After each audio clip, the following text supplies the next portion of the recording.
Good afternoon, and thank you for joining our call. My name is Jacqueline Ribeiro. I'm on the communications team at Alliance Defending Freedom, the world's largest legal organization committed to protecting our constitutional rights.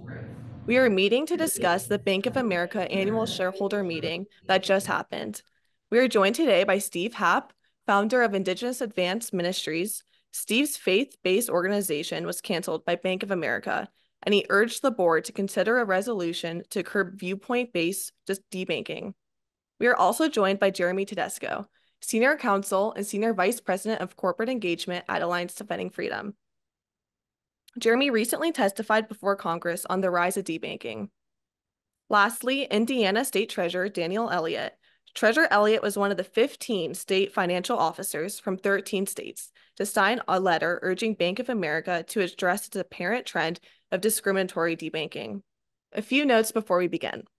Please remember to keep your microphones muted when you're not speaking. My colleagues are giving you each permission to record, but please send a note in the chat if you're having any issues.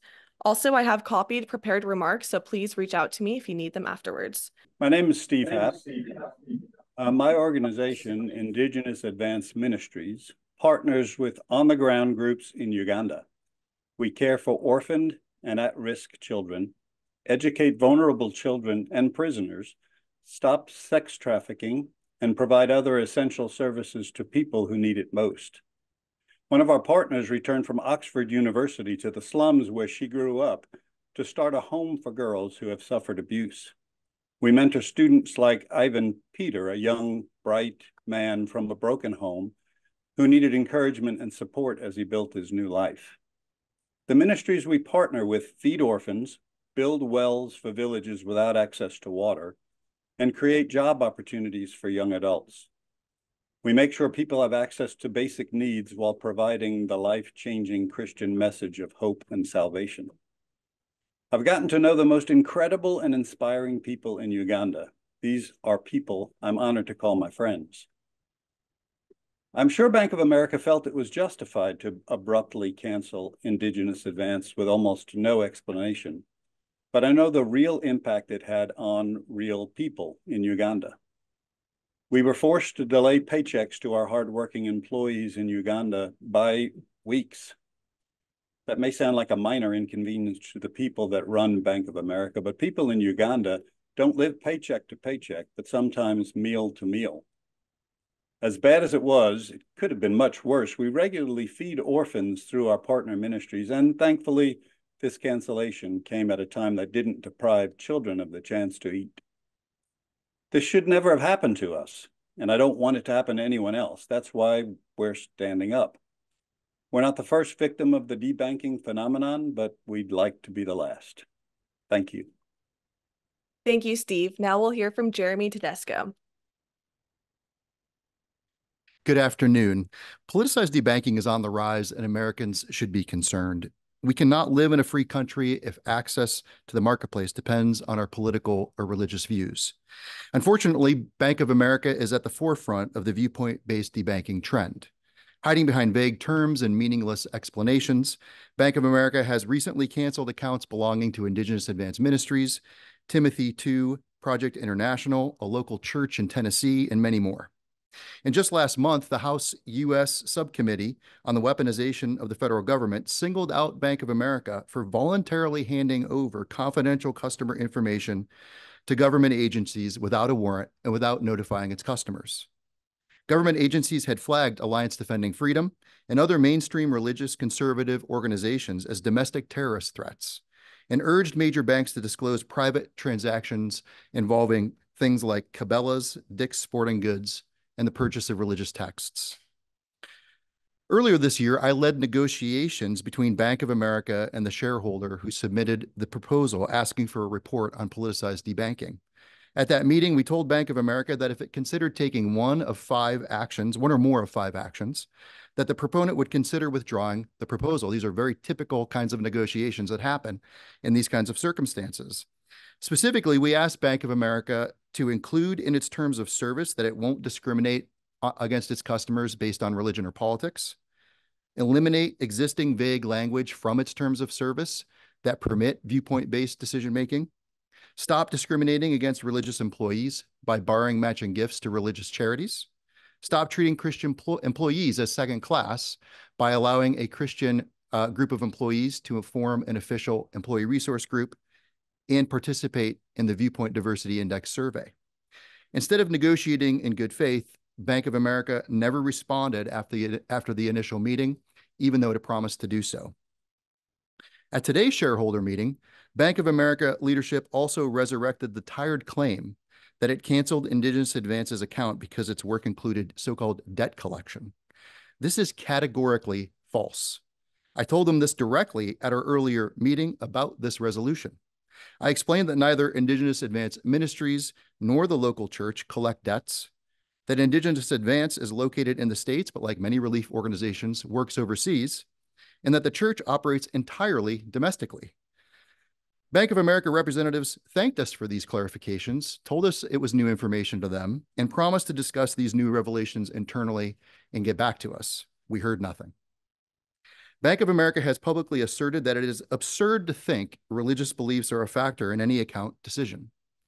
What is absurd is that Bank of America is refusing to undertake a simple analysis to determine whether its policies and practices are resulting in viewpoint-based banking decisions that harm the bank and its shareholders. If Bank of America has nothing to fear, then it has nothing to hide. Equally absurd and deeply disturbing is its bad faith dealing with shareholders raising legitimate concerns about these issues and its willingness to mislead all of its shareholders at today's meeting by repeating claims they know do not hold water about their cancellation decisions related to Indigenous Advance and the other entities they canceled at the same time. Banks must restore trust with the American public. Providing needed transparency about questions regarding politicized debanking is a clear path toward rebuilding this trust. We will continue to call upon major banks like Bank of America to reverse course, stop evading their own shareholders, and correct the underlying policies that lead to debanking. Thanks, Jeremy. Now we'll hear from Treasurer Dan Elliott. Hello, I'm really honored to be able to speak here to the public about this issue. This is actually something really important that is happening across the banking sector. As a state treasurer in Indiana, that is one of my duties is to work with these issues and work with banks. And what we're finding is Bank of America is a good example of this very, very disturbing trend that uses political-based organizations or organizations that might have a political base or religious base and use very vague reasoning to debank these organizations. And it's interesting when you talk to one entity or another, it doesn't seem like, oh, it's only happened to this organization or that organization. But when you start to look at it as a whole, it suddenly becomes a very, very serious and frankly scary endeavor. And that's why myself, a state treasurer, and many state treasurers across the country with the State Financial Officers Foundation have stepped up to say, look, this is not something that we can sit by and let happen.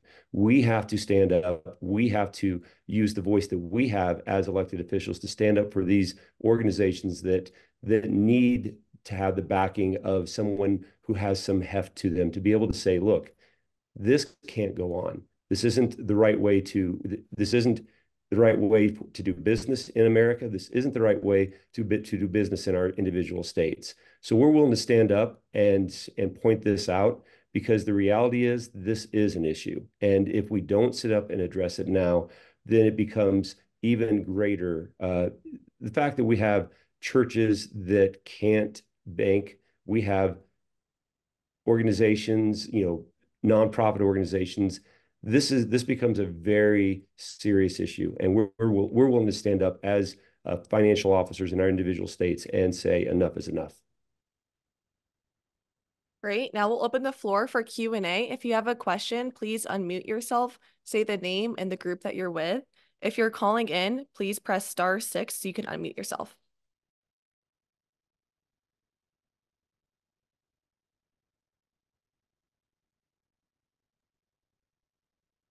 My name is Kim Roberts with Ministry Watch. I wanted to ask a little more details about the meeting today. The resolution was presented today, and how did that go? Well, it was very successful. Steve Happ presented it. Each proponent gets 3 minutes to present the resolution. And the important thing here is that we were able to have this conversation with Bank of America and hold them accountable and impose public scrutiny around the debanking decisions that they've been engaged in over the last handful of years. So this really is only the beginning of this conversation. As we mentioned, Bank of America hasn't really engaged in good faith to this point, but that doesn't mean we're going to walk away. We're going to keep up the pressure and continue to try to hold them accountable.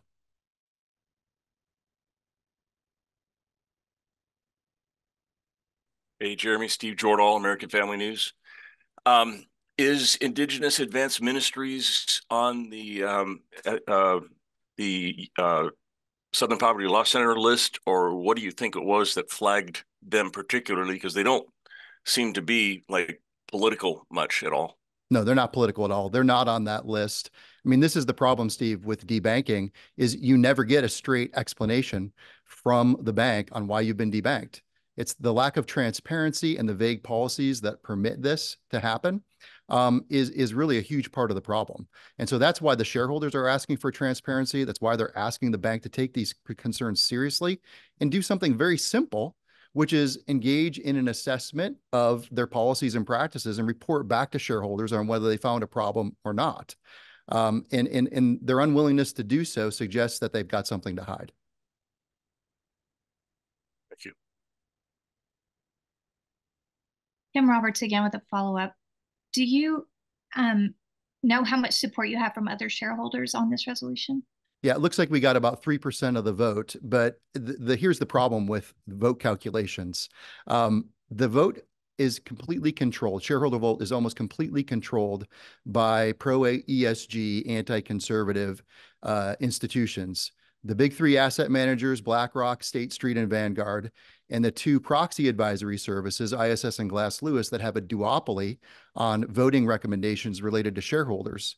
And so when you add all 5 of those incredibly powerful institutions together, if they recommend a no vote on a resolution, you're not going to get more than 2 or 3%, which is what conservatives who are trying to hold corporations accountable on these issues have been dealing with literally for years.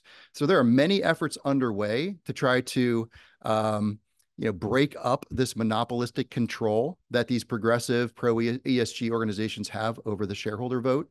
But reading into anything into the vote outcome is meaningless. The most important thing is this was on the ballot. Serious negotiations and conversations are occurring around this. We had 15 state attorneys general send a letter to Bank of America saying that these are serious problems that could result in litigation, consumer protection violations, and otherwise. And we had the state treasurers engaged as well. So we have to continue to hold these corporations accountable, even if we can't get the vote total figured out right now. The only other thing I'll say on the vote total, just so you all know, is that ISS did this year, for the first time, permit a set of voting standards that will actually allow shareholders to opt into them and vote for resolutions like ours. Now, these are just hot off the press. Not many shareholders even know they're out there. But once we get adoption of these voting guidelines, I think we'll see a shift in the way that these voting, how the voting plays out at annual shareholder meetings. But that's going to be a process. But we made a huge advancement this year by getting ISS to issue that alternative set of voting standards. I have a couple of follow-ups real quick. Jeremy, as you know, Bank of America is not the only financial institution. You've kind of mentioned groups. Are you guys keeping your eye on other entities as well? And if this particular shareholder resolution doesn't pass, y'all are a law firm. Is there a lawsuit coming?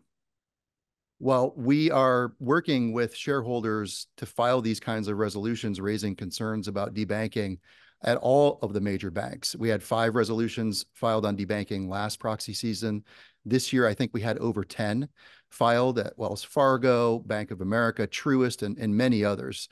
Truist just had this same proposal or similar one at their annual shareholder meeting yesterday. So we're going to continue to try to hold them accountable through shareholder activism and engagement. And we're also going to continue, as you suggest, to look for litigation options and legal options to hold them accountable. The other option, Steve, is regulatory response to this, and we've seen a great advent of law in this space in Tennessee, where Tennessee just yesterday the governor signed a bill that bars de-banking at the biggest financial institutions based on political and religious beliefs and based on involvement in other legal industries that are so much in the crosshairs of ESG advocacy. Thank you. Hi there, I'm Joy Pullman at the Federalist. I actually have a couple questions for you. Can you hear me okay? I can hear you just fine. Great. And if you don't mind, I would actually like to ask Mr. Elliott a question. Is that all right? Absolutely. The state of Indiana. Hi there, Mr. Elliott. I'm a fellow Hoosier here, so greetings and thank you for being here representing our state. I wanted to ask you, what kind of actions are you prepared to take about this matter regarding Bank of America that might extend beyond sending angry letters? For example, what are your options in terms of divesting from them, from state funds, or not working with them, or what basically is allowed under the law that you could do that's beyond the level of complaining in public? So that's a very good question. Thank you for asking that one, because a lot of people do not realize the authority that state treasurers have, especially in the state of Indiana. I have the authority to decide that we don't want to do business with any particular bank that we're doing within the state of Indiana. I prefer not to do that. I prefer to say, let's work on this and negotiate. But I do have that authority to say, Indiana won't do business with Bank of America or Wells Fargo or any of these types of organizations.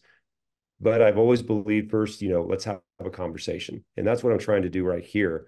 Also, one of the things that I'm trying to do is also work with our General Assembly to create some legislation that addresses this issue, because we've seen this happen in Indiana, both with religious-based organizations as well as private companies that sell firearms that are involved with Second Amendment issues. So for me, this has been a very important topic, and one I'm going to continue to focus on in my tenure as state treasurer. Thank you for that. Mr. Tedesco, I think this question would be for you. The Senate Commerce Committee just released a report this week talking about kind of a parallel situation with online service providers denying service to people based on their religious and political views. And that report said that those online service providers are using the Southern Poverty Law Center to create their criteria that allows for debanking. And you were talking about in the bank situation, the vague criteria that it kind of allows for doing this behind the scenes. Do you know of any Southern Poverty Law Center connections to the Bank of America's debanking practices, or perhaps at other financial institutions? Yes, for certain. So we have been the target of SPLC's debanking campaign in the donor advised fund space for years.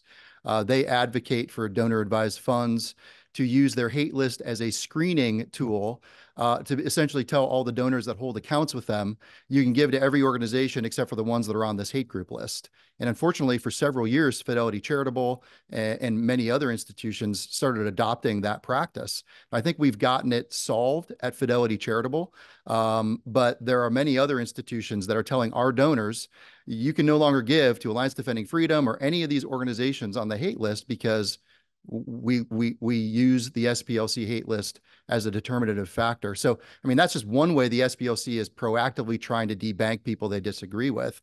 But just what happened about a month ago before the U.S. Congress with the subcommittee on the weaponization of the federal government is another example where the federal government itself is taking these progressive hate group lists. This one that's involved in this situation was by the Global Disinformation Index and another organization, but very much the same as SPLC. They took these hate group lists that, of course, included Christian organizations like mine, ADF, and others, mainstream Christian organizations, and included them on these hate lists and then sent them to all the banks in the country and told them, you need to spy on your customers' personal data in order to flag domestic terrorist threats. So the federal government itself is weaponizing these kinds of blacklists against American citizens and using their private financial data to spy on them and surveil them. So that is deeply concerning, and we need to put a stop to it.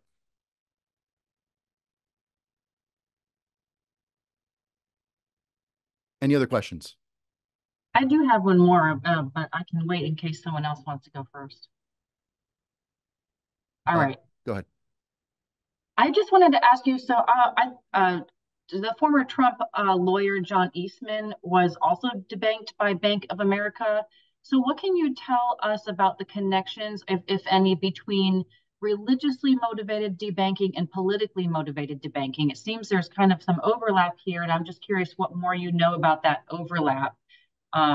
Is some of, yeah, just what can you tell me more about the intersections between those two issues as regards to debanking? Well, I really don't think there's any intersection. They're one and the same. And politicized debanking really boils down to canceling customer accounts because of either their political or religious beliefs, or because they're involved in some legal industry that has become politically disfavored for some reason. And so, the situation with John Eastman fits all of the, typical things we see in debanking. The bank closed his account with no warning. And when he asked for an explanation, they told him, we're not going to tell you anything about the reasons why we debanked you, except for incredibly vague and generic policy provisions, like we don't want to do business with people with your business type any longer. And so this is the same story we see every time with debanking. And so I think, it's just another example of how Bank of America looks like they're engaging in widespread politicized debanking. Do you think that they give the vague explanations because if they gave the real explanation, that would be grounds for a lawsuit or broader grounds, right? Because there are there's more than 100 anti-discrimination laws in the federal code. Surely some of them, will possibly be applied in these cases. So do you think the vagueness is actually on purpose to cover up what's going on here? No question. This is the problem with vague policies. Vague policies allow you to hide viewpoint discrimination. I think also contributing to this is the lack of transparency that really pervades the banking industry. And so banks really rely on the fact that they don't have to share a lot of information with clients about the reasons they make these kinds of decisions. That's something we'd like to see fixed.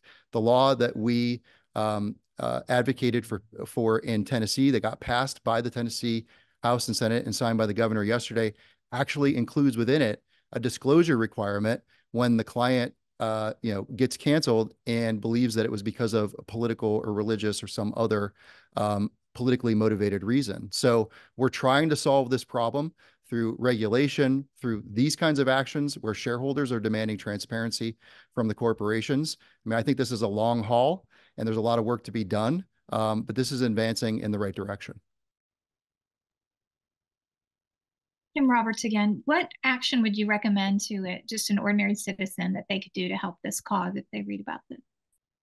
Well, I think they should call Bank of America and complain. I think if they get debanked or hear of others being debanked, they should tell those people to call us. And a lot of people, whether they know it or not, are shareholders of these major corporations through your 401ks or other investment tools and vehicles that you may be invested in. And you can go to the people who manage your funds and tell them, I heard there was this shareholder proposal at Bank of America. I want to know how you voted. And try to put pressure on the people who actually manage those assets and those investments for you to vote in a way that's consistent with your values and your fiduciary interests in the company. This is Kevin Stockland at the Epoch Times. I wanted to go back over a point that you made, Jeremy, about the weaponization of federal government.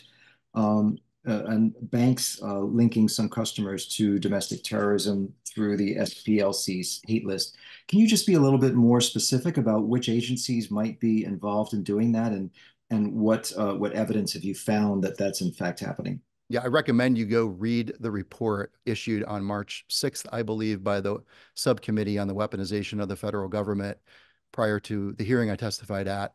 But that report makes it very clear that it's the U.S. Treasury Department, FinCEN under the Treasury Department, and the DOJ and the FBI who were involved in affirmatively telling banks, we want you to surveil your customers in ways that included activities that were clearly constitutionally protected activities. So, that report is going to be your best place to find that information. Got it. And they were actually charging that some customers, or alleging that some of these customers may be linked to domestic terrorism as a result of this hate list? Well, yes. Yeah, the hate list was shared as part of a broad effort by the federal government to identify, according to them, domestic terrorist threats. And one of the pieces of information they shared as part of that was a blacklist that included ADF and several other mainstream Christian organizations. And the idea behind the report was look for transactions involving these organizations, donors, making credit card transactions to these organizations, and then sweeping them up in this domestic terror dragnet. Got it. Thank you. Any other questions?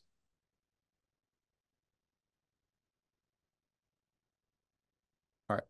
Thank you. Thank you, everybody. This concludes our press conference. If you have any questions, please email media@adflegal.org. Have a wonderful day.